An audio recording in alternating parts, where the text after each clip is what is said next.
Y'all really sat on this internet and said, oh, Cassie's husband already know about all this. No, he don't. He learning about all this information in the courtroom. And if I was him, I'd be trying to get a divorce ASAP. I need at least 90% of that money that Diddy gave you, because I'm going through emotional trauma right now. There is no way that man is sleeping peacefully at night when you're finding out that your wife was participating in 96-hour freak-offs. Cassie Ventura's husband, and I watched him as he sort of glared at Sean Combs at times, at the family, especially during the period of time where the prosecution showed photos of 13 men, different races, predominantly black men. These are... Oh, hell no. Not Cassie's husband calling her a walking toilet bowl after she done passed on all those nasty STDs she got from those escorts peeing in her mouth to him. Well, it looks like people weren't lying when they said Cassie's marriage wasn't going to be the same after her testimony in court. Word on the street is her husband, Alex Fine, hasn't touched her since, and they might even be in talks to get a divorce. Apparently, Alex was already aware of the freak-offs Cassie had, but she left out some details that he found out in court along with everyone else.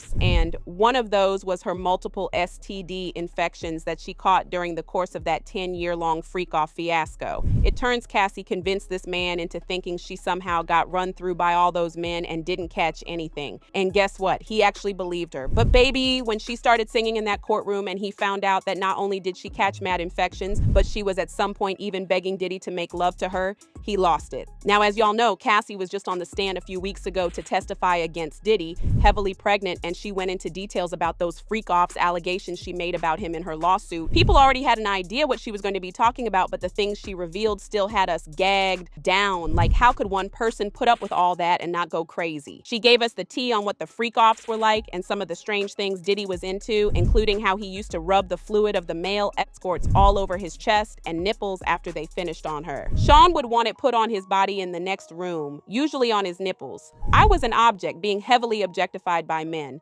Sometimes he would watch by FaceTime. She also revealed that Diddy loved having her urinated on, but according to her, she actually hated it. She said she was disgusted with constant peeing, but she still did it to make him happy because if she didn't do it, he would put hands on her. She said, I was expected to do freak-offs on my period. Too much urine in my mouth. I didn't want anyone to urinate on me. It was disgusting. It was too much. I choked. No one could think I wanted it. Ventura. It was obvious I didn't want to be on the ground being urinated on by two men. Cassie said she found these escorts on Craigslist, and at a point it became like the freak-offs was her job, not the music. Mind you, she signed a 10-album deal with him, but she only got to release one, and she was barely getting time to record music because these freak-offs would last for up to 4 days sometimes, and she would have to spend the remainder of the week recovering from all the drugs he pumped into her body. The freak-offs became a job and sometimes went on for 36 to 48 hours. Cassie said that at some point, all the STD medicines she was taking literally stopped working because she had gotten so many that it was hard for the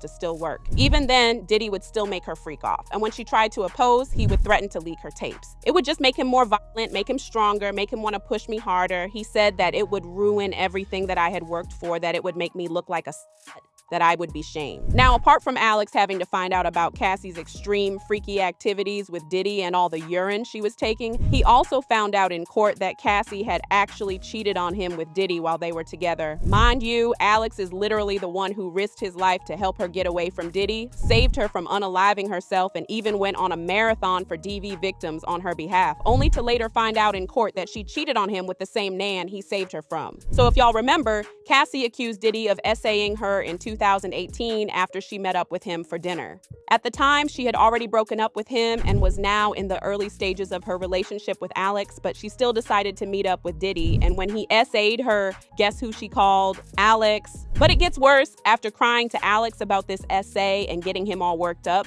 she later got into contact with Diddy again to have consensual intercourse with him. Once again, I want to remind y'all that she was doing this while actively in a relationship with Alex. As if that wasn't bad enough, Alex FaceTimed her while she was in the middle of getting her back blown by Diddy, and she decided not to answer. Now, no one is saying Cassie ain't a victim, because she definitely is. However, she did sneaky things that have people wondering if she could have been a willing participant to an extent in all this. One of the escorts who was at these freak-offs, Clayton Howard, recently filed a lawsuit against Diddy and Cassie, accusing them of using, drugging, and manipulating him. Even though he is dying for both of them, he is really just after Cassie, because right after the lawsuit was announced, he got online and had nothing but the worst things to say about her. In fact, he seemingly defended Diddy. So good morning. I am Dave, the man who has just sued Cassandra Ventura for damages involved in the Sean Combs trial.